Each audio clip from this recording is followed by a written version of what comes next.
En massa champinjoner i. Det där är ju sånt jävla stenåldersbeteende.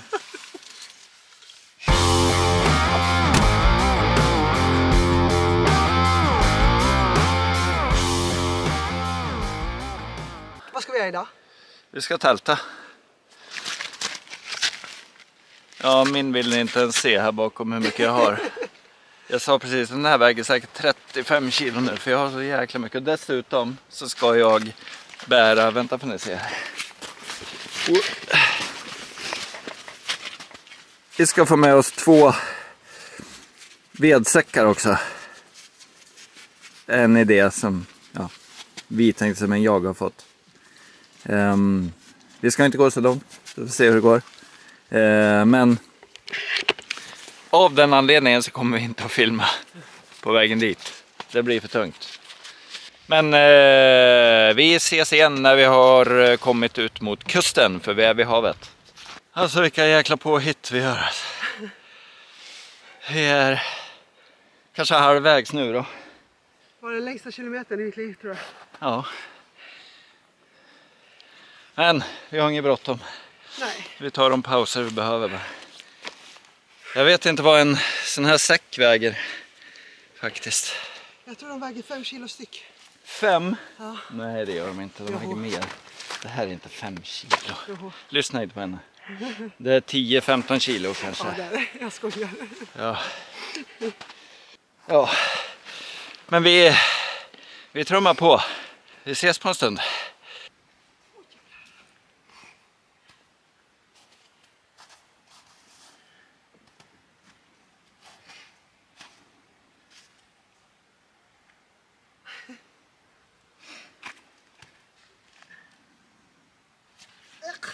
Lätt.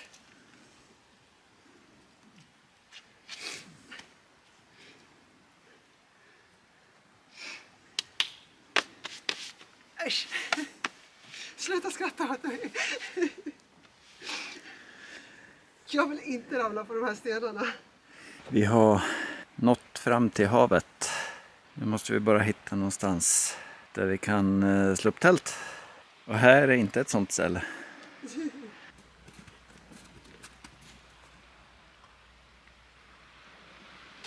Har vi hittat ett litet gömställe för att förhoppningsvis kunna sätta upp tält med kamin. Det är inte så lätt idag med underlaget, men Magnus tror på att det kan gå. Då kommer det säkert kunna gå.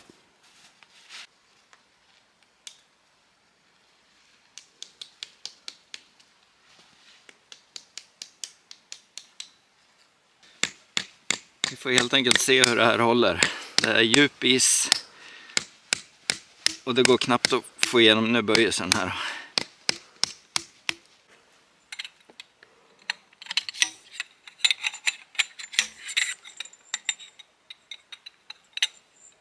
Knut här då.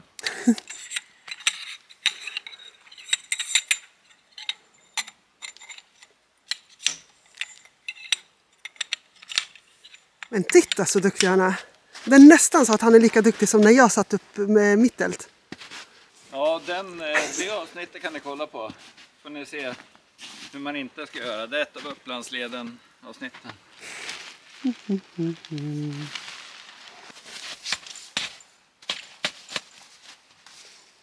Där.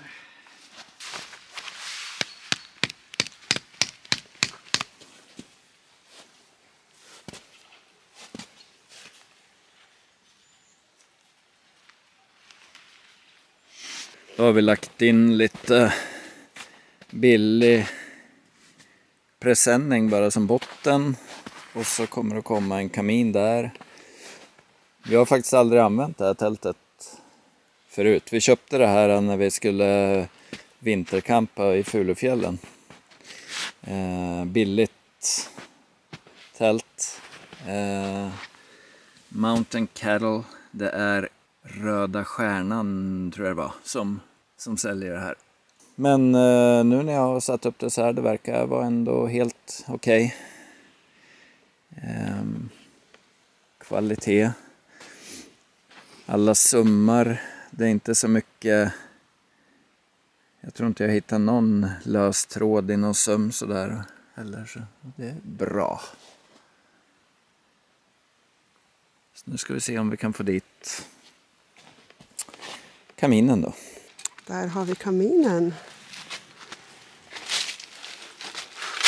Den kan ju du få rulla ihop. Nej tack, det är jättebra.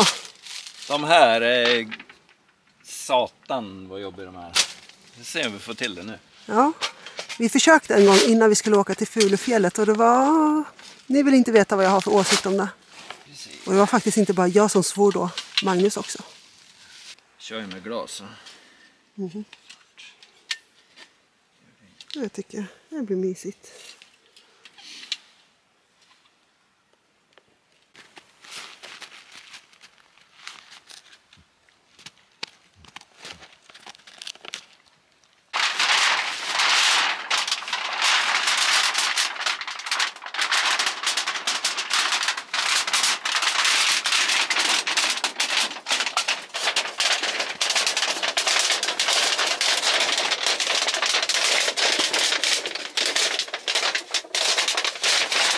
A few moments later.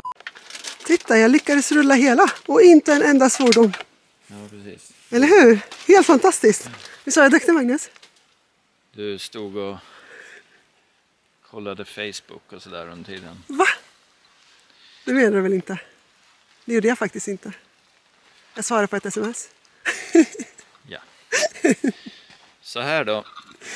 Det här, ni som inte håller på med det här, det är en gnistfångare. Den ska sitta längst upp på skorstenen då. Det den gör är att när det slår gnister så fångar den här, tanken är att den här ska fånga upp de gnisterna istället för att hamna på tältduken. Så. Ska vi se om vi får till det också. Och här har jag själv satt dit, ska man säga, stormliner med små enkla karbinhakar.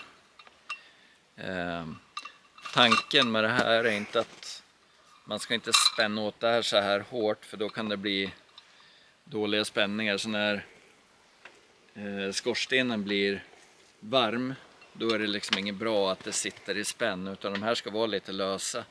Och det om det blåser så ska den liksom bara skydda för att den ska liksom tippa för långt. Åt 3 håll då i det här fallet.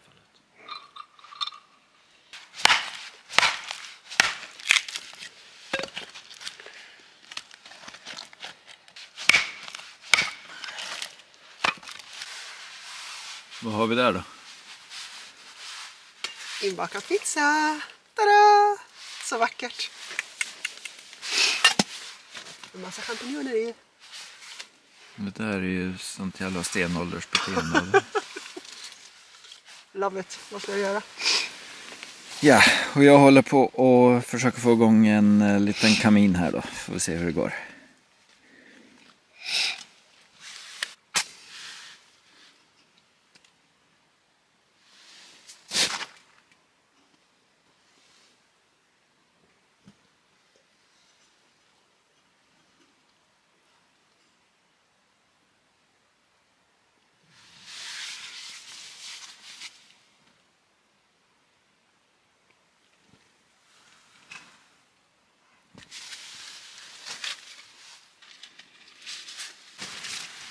Nu börjar hända något.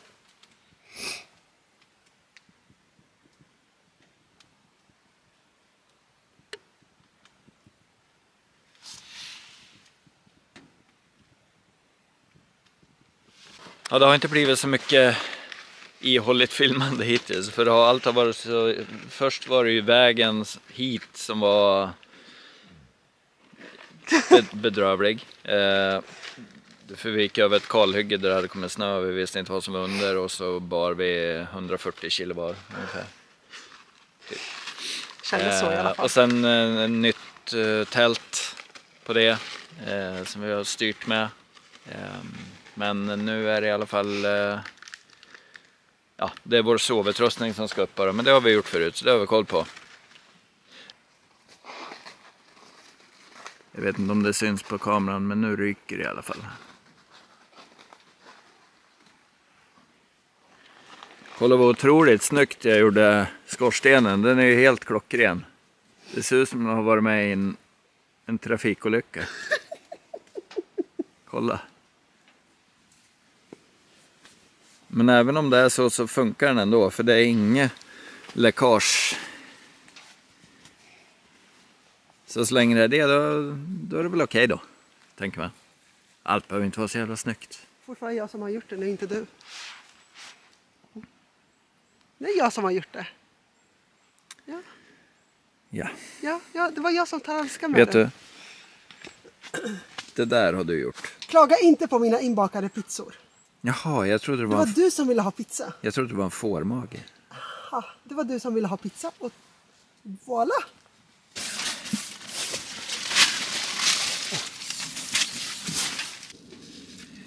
Ja, men den här skapelsen var helt okej. Lite degig, men deg är ju gott.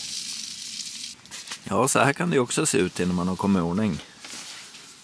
Det ser ut som en flyttstäder. Det är knappt så att man ser havet nu.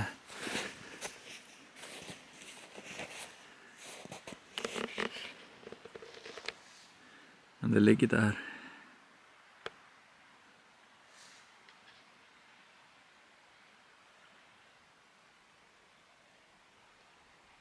Och där nere ser ni tältet. Vi har en taklampa där, det är det som lyser. Än så länge är det kanske någon plusgrad, en plusgrad kanske. Ska bli -4 i natt. Och så packar jag ner min pannlampa. Och det är bra. Och jag såg till att ladda den också innan. Så glömde jag dra ur den här kontakten till batteriet innan jag la den i ryggsäcken. Och mycket riktigt, då hade man kommit åt och tryckt in on-knappen så den har lyst i ryggsäcken hela tiden. Så att nu blinkar batteriet rött. Sånt som händer, allt går inte smärtfritt. Pizzan som vi gjorde också, den var visserligen god men den var jävligt degig. Vi slängde nog 1 kilo deg tror jag. Man kunde äta innehållet i alla fall, så det var ju bra. Så här gosigt har vi det nu. Här har vi en som är trött. Uppskattningsvis är det väl en 20 grader här inne i alla fall. Tror du? Ja, det tror jag. Ja, det kanske det. I alla fall där jag sitter.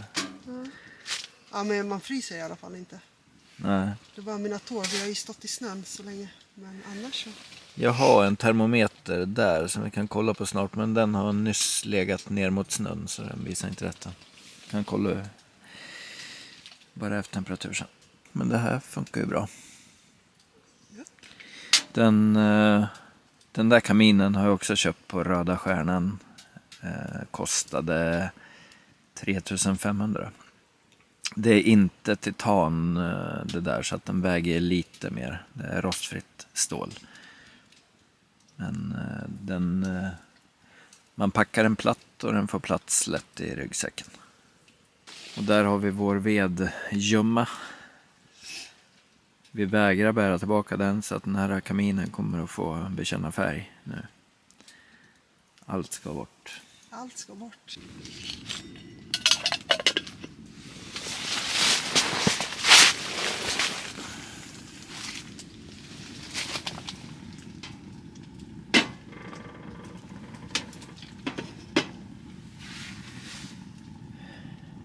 Blir det kaffe?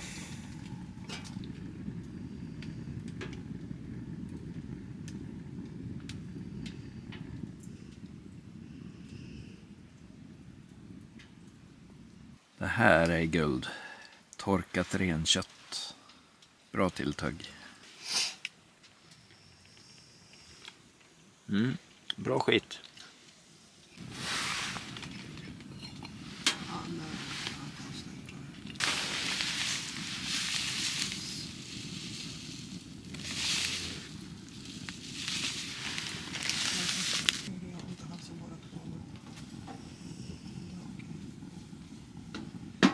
Här torkar jag upp mina fötter som var lite fuktiga innan jag drar på mig sovsockerna.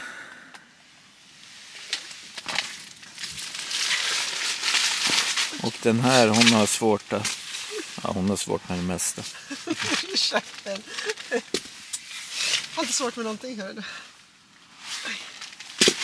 Så just nu skulle hon ju flytta sitt sovsystem där, men då har vi Din fantastiska hund låter mig inte. en 40 kilos klump där som bara snarkar på. Ja. Obrydd som vanligt.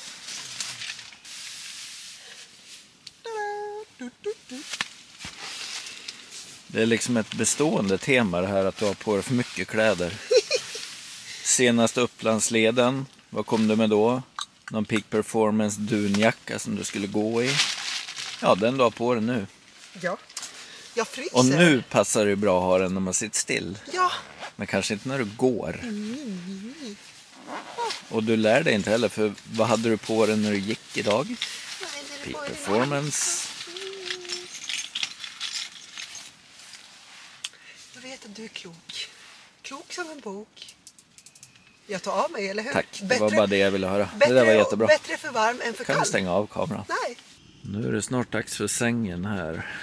Tänk bara en litet tips. När man sover i tält som bara har ett lager eller ett tyg, så blir det kommer att bli kondens i det här när den här elden har brunnit ut. Och då kan man fotänden här då, som vi har ganska långt emot tältduken, den kan ju bli lite blöt, och då drar man sin förstärkningsjacka över fotboxen, så är det något som blir blött så är det jackan.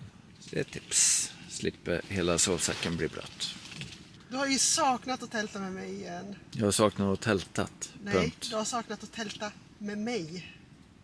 Nej. Men hörni, vi tänker ta och krypa ner här. Eller krypa ner har vi redan gjort. Vi tänkte att sova. Så ses vi imorgon. Natti, natti. Natti.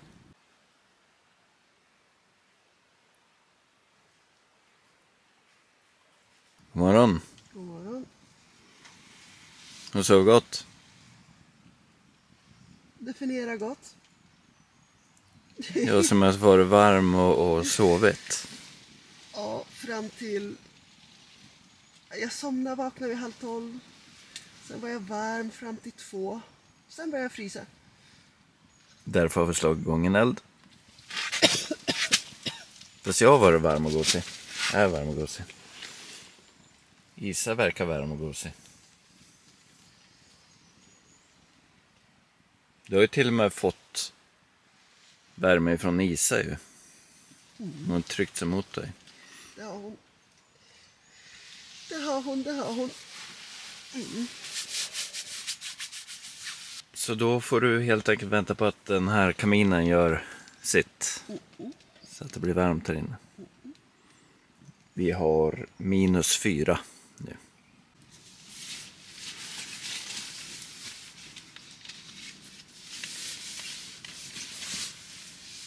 Har du lite kondens där eller?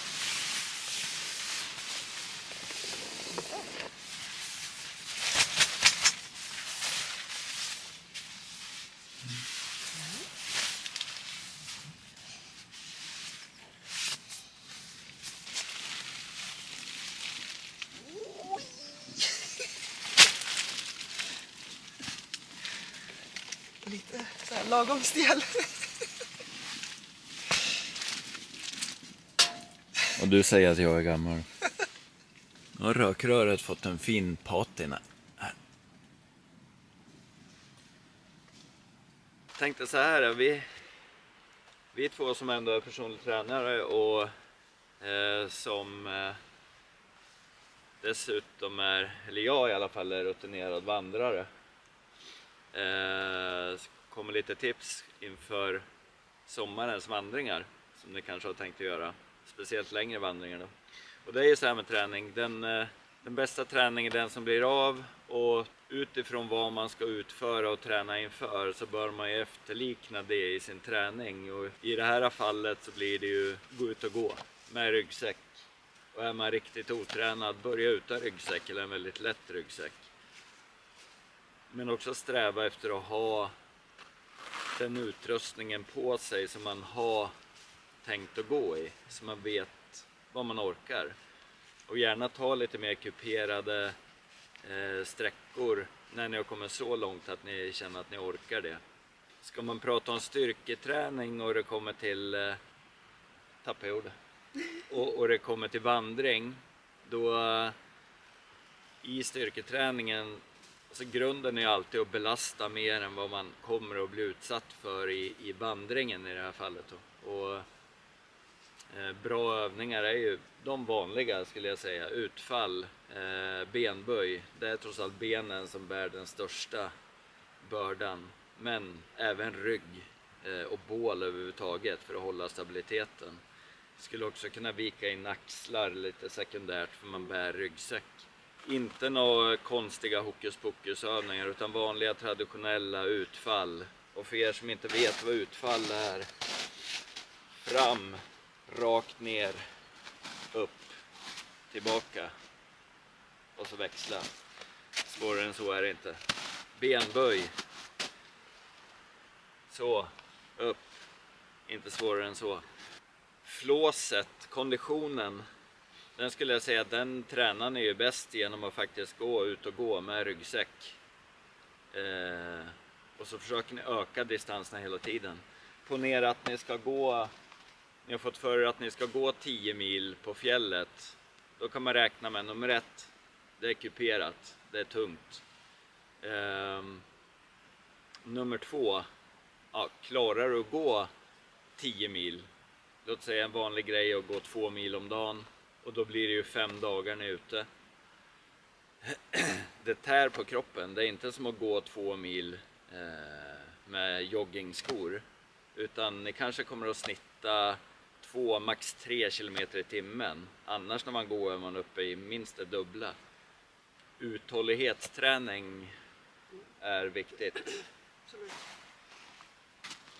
Sen kommer kanske många att kolla snett på er om ni bor i Storstockholm, ni går med stor ryggsäck, ni kanske kommer bli fångade av polisen. Det behövde inte vara Stockholm för att jag ska bli uttittad när jag tränade inför, när vi skulle iväg förra året. Nej. Och hade väskan och var ute och traska. Det var många blickar där. Alltså gör det inte konstigt. Ska ni träna inför det, gör det så likt det ni ska utsätta kroppen för, alltså vandring. Ut och gå med ryggsäck. Om ni inte tycker om styrketräning, ut och gå med ryggsäck. Passa på att testa utrustning om ni har ny outprövad utrustning. För det är jätteviktigt när ni är ute att ni faktiskt kan utrustningen. Så att ni inte står där på fjället och vet inte hur ni gör eller vet inte hur den fungerar. Exempel på det, kolla Upplandsleden, ett av våra avsnitt när hon försöker sätta upp ett tält. Och inte lyckas bra. Ska alltid. Ja. Ska alltid. Och nu finns det på film. Du visste att jag inte hade testat den och ändå sa du ta med den. Ja. Så testar vi. Ja. Ja. Du ville bara sätta dit mig. Ja. Ja. Och nu är det förevigat på film. Kommer aldrig att försvinna. Är du nöjd? Ja. Ja. Nej, men skämt åsido, jätteviktigt för säkerheten på fjället att ni faktiskt testar utrustningen och att ni har rätt material med er. Nu hör inte det till träning som det här var, men otroligt viktigt. Har ni ambitioner att gå längre sträckor på fjället i sommar, börja träna nu. På med ryggsäcken och gå. Det var det. Det var det. Nu kommer Isa att jag kanske pratar för mycket, så nu är det bara att lägga av här. Ja, exakt. Det där var vårt nattboende då. Då är det dags, så snart kaminen har brunnit färdigt, börja packa ihop och bege sig hemåt.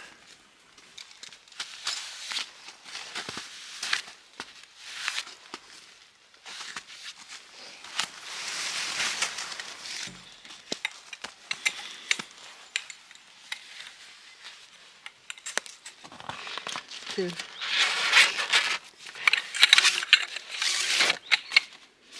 Som ni ser här så har det varit lite kondens i natt.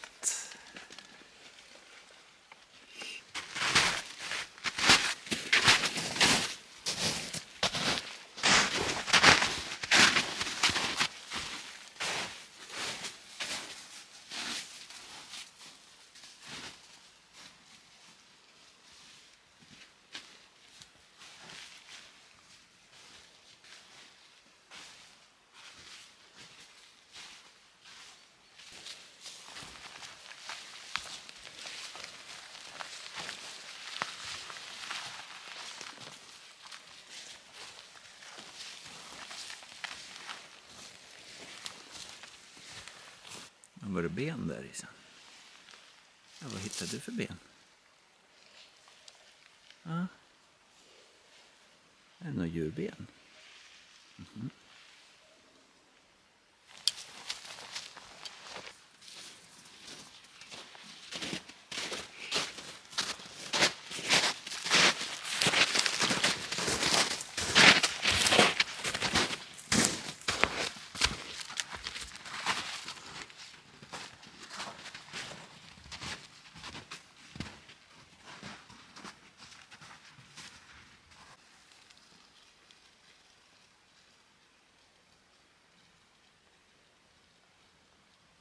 Vi är i mål. Ja. Tillbakavägen gick bra mycket snabbare än ditvägen. Nu hade vi ingen ved att bära på. Det gick mycket snabbare och vi hittade en bättre väg också. En lyckad övernattning tycker jag. Verkligen. Du frös som ett litet barn, men annars... Och grät det till söms. Aha. Men annars Vilken var det sömn? bra. Jag låg och grät mig till sömns. Vilken sömn? Ja precis, just det, du grät inte. Du grät för att du inte kunde sova. Exakt. Nej, det var jättelyckat. Och jättemysigt. Nu har vi äntligen testat också med kamin. Ja, det har jag gjort förut, men inte med det här. Nej, men inte med den här. Nej. Så det var helt okej för pengarna, kan man säga. Då är det drygt 10 mil hem, 11 kanske. Tack ni som har tittat så här långt. Betyder ju skitmycket. Ja. Roligt om vi kan vara en liten community som har trevligt tillsammans. Det vore kul tycker jag. Absolut. Nu avslutar vi det här. Nu gör vi det. Och Sluta så prata. så ses vi i nästa video. Hej då! We lock eyes from across the room.